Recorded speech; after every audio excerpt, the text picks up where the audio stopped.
Assalamualaikum warahmatullahi wabarakatuh. Saya Arieti Tunisia, CGP Angkatan 6, akan melakukan wawancara kepada pemimpin sekolah saya, yaitu SDS Cendana Duri. Wawancara yang dilakukan adalah pengambilan keputusan sebagai seorang pemimpin sebagai tugas demonstrasi kontekstual modul 3.1. Inilah wawancara saya. Baiklah Bu Susi, kami dari CGP akan menanyakan kepada Ibu Susi sebagai kepala sekolah di SD Cendana. Kira-kira ke depannya Ibu Susi bagaimana cara mengambil keputusan yang mengandung unsur dilema etika? Karena kita tahu kan ada masalah itu, ada dilema etika, ada dilema moral. Nah, yang sulit kita mengambil keputusan itu kan yang berupa dilema etika. Nah, kira-kira Bu Susi bagaimana ke depannya dalam menyelesaikan masalah-masalah yang mengandung dilema etika? Kalau untuk dilema etika tentu kita lihat, rasanya kalau dalam sehari-hari kalau etika itu tentu memang betul-betul melihat berpikir lebih peduli kalau etika. Contohnya kalau kawan kita, contohlah misalnya kawan kita sakit, nah tidak saya sebutkan nama, sakit, posisi sakit, kewajiban harus jalan, karena ada aturan yang mengikat, tapi secara etika tidak tega. Tentu ya lebihnya pada saat mengambil keputusan dia harus tetap menjalankan yang dikerjakan, yang diberikan kewajiban bagi dia, tapi itulah dengan cara lebih, misalnya ada keringanan, tetap melakukan tugas, tapi apa yang agak terlalu berat bagi dia itu kita bantu meringankannya. Itulah salah satunya. Berarti itu perginya ke peduli sebenarnya. Banyak kepedulinya sebenarnya kalau kita mengambil keputusan ini. Misalkanlah teman izin orang kampung, bisa jadi itu kan dia harus ngajar karena rasanya dia dengan masalah dia di kampung enggak sering-sering datangnya. Yang ini wajib dikerjakan selagi masih yang ditinggalkan tuh aman, terkendali. Itulah tadi Rabi memang lebih ke berbasisnya kalau yang etika itu ke peduli sebenarnya. Lebih peduli sebenarnya.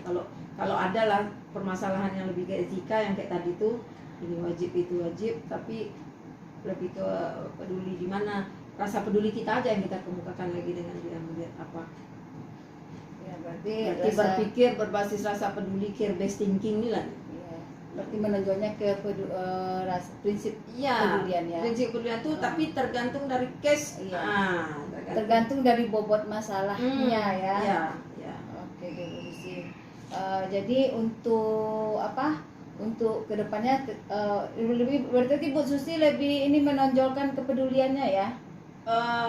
Kalau yang setelah kasus-kasus yang sudah ada nih, sepertinya seringnya ke situ, tapi kita belum menghadapi lah lagi kasus yang lain ya. Karena kita belum dihadapkan. Mungkin pada saat kita dihadapkan seperti itu, kita mungkin enggak ke situ pula, kita berpikir lagi. Gitu. Karena kasus yang ada ini memang rasa-rasanya belakangan lebih sering ke situ, ke peduli. Jadi selama ini Bu Susi sudah dalam menyelesaikan masalah itu sering yang terjadinya terjadi mengambil keputusannya itu yang lebih beratnya rasa peduli aja lagi.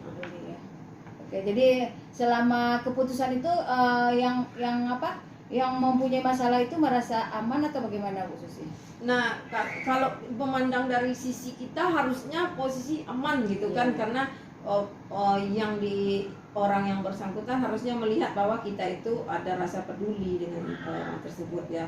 Selama ini pastinya kayaknya tidak ada permasalahan, berarti dia menerima itu bahwa kita memang lebihnya berasa peduli, berasa empati ya. Oke lah Bu Susi, terima kasih atas waktunya.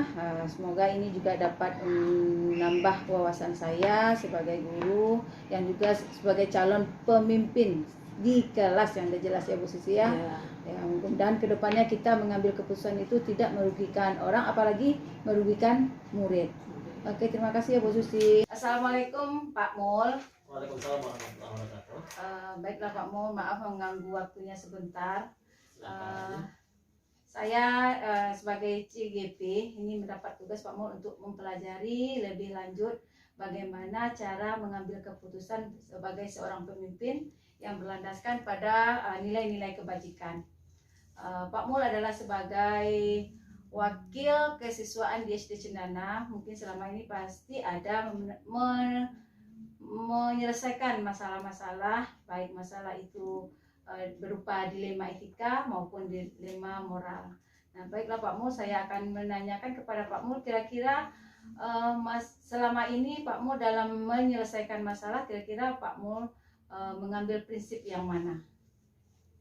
Baik Bu Keti, terkait dengan masalah-masalah yang ada sekolah itu pasti ada ya. Artinya terutama masalah anak-anak kita di SD ini sekarang ini kan yang namanya anak-anak itu tetap akan bermasalah, baik itu dengan ada dengan kawannya, dengan gurunya atau dengan siapapun lah gitu, tapi pasti ada masalah. Nah, kalau ada masalah di sekolah, biasanya kita selesaikan di sekolah dulu secara menurut aturan-aturannya. Pertama mungkin mereka kalau bisa mereka selesai sendiri sesama mereka ya silakan. Kalau tidak bisa mungkin dengan guru kelasnya. Kalau masih belum bisa juga, masih belum selesai masalahnya, lanjut ke selesai bagi kesiswaan. Selesai juga nanti kita serahkan ke kepala sekolah.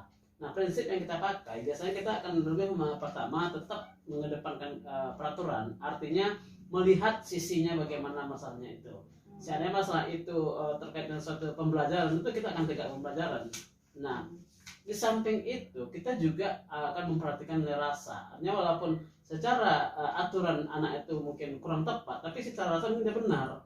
Jadi kita kombinkan keduanya antara prinsip aturan dan prinsip perasaan yang nantinya mungkin akan ketemu solusinya yang terbaik rasanya.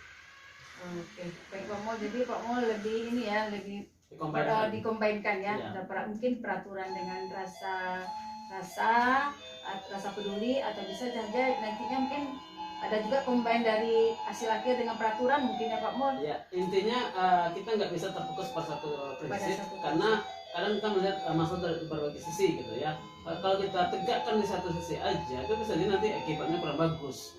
Karena bisa jadi misalnya aturan memang harus dan wajib dilaksanakan, tapi mungkin rasa juga kita apakan, apalagi anak SD kita nggak bisa kaku dengan peraturan. Mereka kan kondisional nanti itu. Jadi permasalahannya mungkin karena di sisi anaknya benar, tapi di sisi aturan mungkin benar juga. Nah, ini kita menyatukan itu supaya hal itu bisa win-win solutionnya lah gitu. Win-win solution. Oke. Jadi selama kita melaksanakan Pak Mul mengambil keputusan seperti itu yang sudah terjadi, kira-kira ada dilema enggak atau ada gejolak lain enggak yang terjadi pada siswa misalnya dari yang kita terapkan itu? Biasanya kalau di SD ini yang namanya anak-anak gejolak itu nggak nampak. Lalu mungkin yang namanya anak setiap ada masalah gejolak, nah sebentar reda. Jadi selama kita ngambil tindakan untuk mengkombinkan dua-duanya yang saling menguntungkan dua sisi, insya Allah selesai. Karena anak-anak itu kan yang masalah itu cepat selesainya. Tidak seperti mungkin orang dewasa yang mungkin berlarut gitu ya. Tapi kalau anak jangankan 2 menit selesai masalahnya, karena mereka menganggap hilang lagi gitu.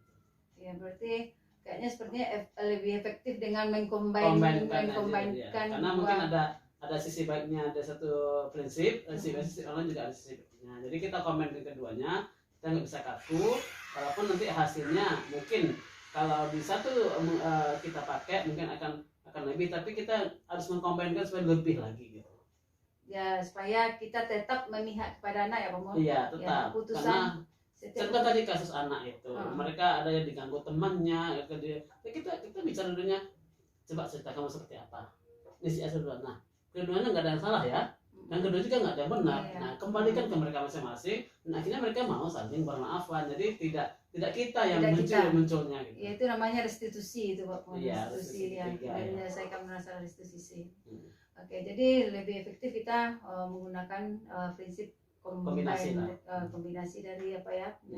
Oke Pak Mul, terima kasih. Ini merupakan masukan juga bagi saya, dan supaya kedepannya saya juga bisa belajar dari Pak Mul bagaimana cara mengatasi masalah anak kedepannya. Mudah-mudahan kedepannya anak-anak kita bisa menjadi anak-anak yang bertanggung jawab dan keputusan yang kita ambil tetap mengutamakan kepentingan si anak. Kemerdekaan anak. Iya, kemerdekaan anak. Iya. Oke, terima kasih Pak Mun. Ya, sukses begitu ya. Amin, makasih. Assalamualaikum Pak Mun.